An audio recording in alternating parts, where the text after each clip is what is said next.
Hi hello வணக்கம் and welcome to kitchen to cleaning. இன்றைக்கி நம்ம பார்க்க போகிறது கேப்சிகம் ஆனியன் கிரேவி. ஆல்ரெடி நம்ம சேனலில் கேப்சிகம் ரெசிபி வந்து 2-3 அப்லோட் பண்ணியிருக்கேன். பார்க்காதவங்க போய் செக் பண்ணி பாருங்கள்.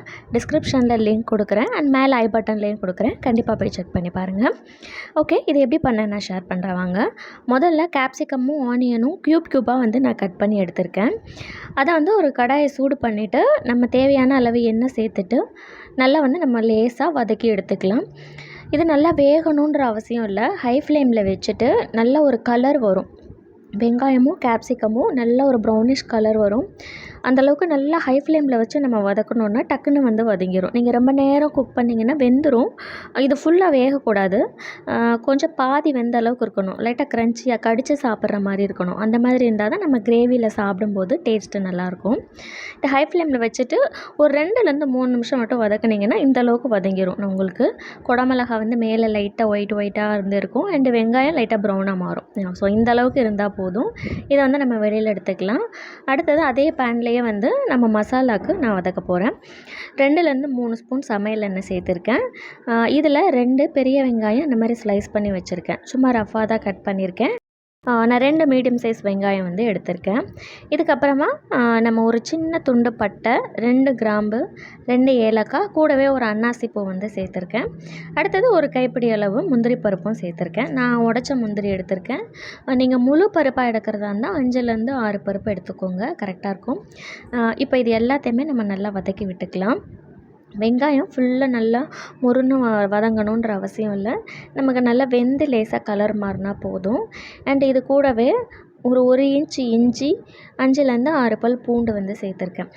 நீங்கள் இந்த டைம் இஞ்சி பூண்டு சேர்க்காம இருந்தீங்க அப்படின்னா, இஞ்சி பூண்டு பேஸ்ட்டாக இருந்துச்சுன்னா நீங்கள் வந்து சேர்த்துக்கலாம். கிரேவி செய்யும்போது நம்ம தாளித்ததுமே நீங்கள் இஞ்சி பூண்டு பேஸ்ட்டாக சேர்த்துக்கலாம். இல்லை அப்படின்னா நம்ம வதக்கும் போது இதிலையே இஞ்சி பூண்டு தனியாக சேர்த்து நம்ம வதக்கிக்கலாம். ஓகே, இந்த அளவுக்கு நம்ம வதக்கினா போதும். இப்போ இதை வெளியில் எடுத்துகிட்டு நம்ம நல்லா ஆற வச்சுக்கலாம். அதுக்கப்புறமா நம்ம பேஸ்ட்டாக வந்து அரைச்சி எடுத்துக்கலாம். அடுத்தது கிரேவி செய்ய ஸ்டார்ட் பண்ணிட்டேன். கிரேவி செய்கிறதுக்கு தேவையான கடாயை வந்து சூடு பண்ணிக்கலாம். பாத்திரம் நல்லா சூடானதும் இதில் வந்து சமையல் எண்ணெய் 4-5 ஸ்பூன் நான் சேர்த்துருக்கேன். நான் நார்மல் சன்ஃப்ளவர் ஆயில் தான் எடுத்திருக்கேன். உங்கள்கிட்ட பட்டர் இருந்ததுன்னா நீங்கள் பட்டர் சேர்த்துக்கோங்க, அது டேஸ்ட்டும் சூப்பராக இருக்கும். என்கிட்ட இல்லை, அதனால் நான் நார்மல் குக்கிங் ஆயில் தான் சேர்த்துருக்கேன். இப்போ எண்ணெய் நல்லா காஞ்சதும் இதில் தாளிப்புக்கு ஒரு ஸ்பூன் ஜீரகம் மட்டும் சேர்த்துருக்கேன். அதுக்கப்புறமா அது கூடவே ஒரு 1/4 டீஸ்பூன் மஞ்சள் தூள், ஒரு 2 ஸ்பூன் தனி மிளகாய் தூள் அண்ட் ஒரு 1/2 டீஸ்பூன் வந்து காஷ்மீரி மிளகாய் தூள் சேர்த்துருக்கேன். இது ஆப்ஷன் தான், கலருக்காக தான் சேர்த்துருக்கேன். உங்ககிட்ட இருந்தால் சேர்த்துக்கோங்க, இல்லைன்னா பரவாயில்ல, ஸ்கிப் பண்ணிக்கலாம். அடுத்தது ஒரு ஸ்பூன் கரம் மசாலா சேர்த்துருக்கேன். இது எல்லாத்தையும் சேர்த்துட்டு அந்த எண்ணெயிலே வந்து நம்ம நல்லா வதக்கிக்கலாம். இந்த மசாலாலாம் சேர்க்கும்போது கண்டிப்பாக ஸ்டவ்வை வந்து சிம்மில் போட்டுருங்க. அண்ட் எண்ணெயும் வந்து ஒரு ஓரளவு ஹீட்டாக இருக்கிற மாதிரி பார்த்துக்கோங்க. எண்ணெய் நல்லா சூடாயிருச்சு, அடுப்பும் வந்து உங்களுக்கு ஹையில் இருந்துச்சுன்னா நீங்கள் மசாலா சேர்த்ததுமே எல்லாமே கரிஞ்சிடும், அப்புறம் வேஸ்ட்டாக போயிடும். சிம்லேயே வச்சுட்டு சேர்த்துக்கோங்க. ஸோ அந்த மசாலா நல்லா வதக்கிட்டு நம்ம வதக்கி வச்சுருந்தோம் இல்லையா, வெங்காயம், பூண்டு, முந்திரி அதெல்லாம் அரைச்ச பேஸ்ட்டை வந்து நான் சேர்த்துக்கிறேன். அது கூடவே ஒரு 1/2 கிளாஸ் தண்ணி சேர்த்துருக்கேன். தண்ணி ஜாஸ்தி வேணாம், ஒரு 1/2 கிளாஸ் மட்டும் தண்ணி சேர்த்துட்டு அண்டு அதோட இந்த கிரேவிக்கு தேவையான உப்பும் சேர்த்துக்கலாம். சேர்த்துட்டு நல்லா கலந்து விட்டுருங்க. இப்போ இதை வந்து நம்ம நல்லா மீடியம் ஃப்ளேம்லேயே வச்சு குக் பண்ணணும். ஏன்னா அதில் பச்சை வாசம் அப்படியே இருக்கும். இது கூடவே ஒரு 1/2 கப் தயிர் வந்து நான் சேர்த்துருக்கேன். தயிர் கொஞ்சம் ஃப்ரெஷ்ஷான தயிராக எடுத்துக்கோங்க, அப்போது நல்லாயிருக்கும் டேஸ்ட்டு. ஏன்னா அதில் நான் தக்காளி எதுவுமே சேர்க்கலை, தக்காளி சேர்க்க தேவையில்லை. நீங்கள் தயிர் சேர்த்தாலே அதோட ஃப்ளேவர் வந்து சூப்பராக இருக்கும் உங்களுக்கு. அண்டு நமக்கு கிரேவி திக்காகவும் கிடைக்கும். தயிர் சேர்த்து நல்லா கலந்துட்டு மூடி போட்டு ஒரு 5 நிமிஷம் வைங்க. மீடியம் ஃப்ளேம்லேயே வச்சுட்டிங்கன்னா அது கிரேவி நல்லா நமக்கு கொதிச்சு வரும். ஸோ இந்த மாதிரி கொதிச்சு வந்துச்சு அப்படின்னா நமக்கு நம்ம மசாலாவோட பச்சை வாசம்லாம் நல்லா போயிருக்கும். இதுக்கப்புறமா நம்ம வதக்கி வச்சுருக்கோம் இல்லையா, குடமிளகா, வெங்காயம், அது 2த்தையும் சேர்த்துக்கலாம். சேர்த்துட்டு நல்லா கலந்து விட்டுக்கோங்க. நம்ம முந்திரி பருப்பு சேர்த்துருக்கிறதுனால இது நல்லாவே திக்காயிடும் டக்குன்னு. ஸோ வெங்காயம் அண்ட் குடமிளகாய் சேர்த்துட்டு அடுப்பை மீடியம் ஃப்ளேம்லேயே வச்சுட்டு இன்னொரு 5 நிமிஷம் வந்து நம்ம நல்லா குக் பண்ணலாம். அப்போ தான் அந்த குடமிளகாவோட ஃப்ளேவர் வந்து நல்லா கிரேவியில் இறங்கும், சாப்பிட்றதுக்கு உங்களுக்கு நல்ல டேஸ்ட்டாக இருக்கும். ஸோ அதை நல்லா கலந்துட்டு இன்னொருக்கா மூடி போட்டு நம்ம ஒரு 5 நிமிஷம் குக் பண்ணலாம். இந்த டைம் உங்களுக்கு கன்சிஸ்டன்சி அட்ஜஸ்ட் பண்ணணும் அப்படின்னா நீங்கள் ஒரு கிளாஸ் தண்ணி கூட எக்ஸ்ட்ரா ஆட் பண்ணிக்கலாம். ஆட் பண்ணிவிட்டு நீங்கள் கொதிக்க விட்டிங்கன்னா கரெக்டாக இருக்கும். இப்போ ஒரு 5 நிமிஷத்துலேயே நான் ஓப்பன் பண்ணி காட்டுறேன் பாருங்கள். கிரேவி இன்னுமே நமக்கு நல்லா திக்காயிட்டு வந்திருக்கு.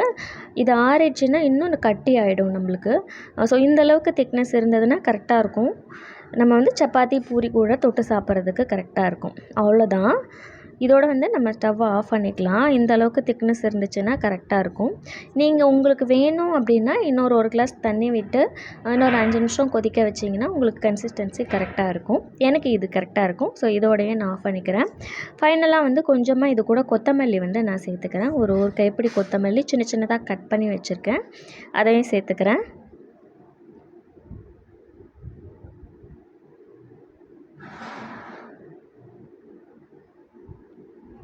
கொத்தமல்லி சேர்த்துட்டு நல்லா கலந்து விட்டுருங்க ஒருக்கா.